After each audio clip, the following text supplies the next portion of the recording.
What's going on, everyone? Coach Tom here, assistant coach for Tom and Act Trained. And today we are in my home gym and we are going to go over how to perform an isolateral cable row that is going to bias the lats. Now, for myself and for my athletes, the first thing that I like to do is get in position.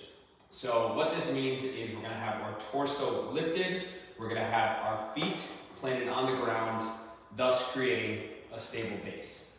Now, when it comes to performing the exercise itself, I like to use a D handle, like you can see here, because it allows for a bit more freedom of the wrist. So if I wanted to keep my hand neutral, where my palm would be facing the handle, or potentially semi-supinated, where my palm is pointing upwards but still facing in. This is going to depend on the person and what they find best in terms of mind-muscle connection. For myself, it is going to be a regular neutral grip.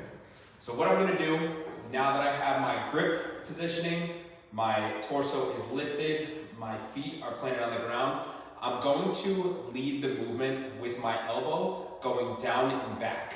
Now, I want to lead with my elbow going down and back to avoid too much bicep within the movement, and this will actually allow me to further engage my lat. So what I'm going to do is I'm going to drive down and back, really contracting hard, and then controlling the eccentric all the way back to the starting position.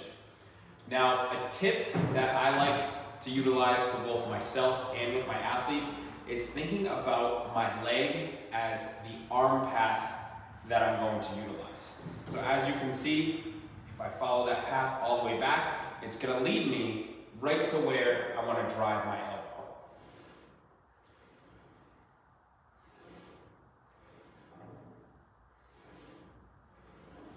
Now, some other things that I like to avoid here are leaning way too far back, trying to row this way, or even being too concave where your torso is down and you're trying to row in this position.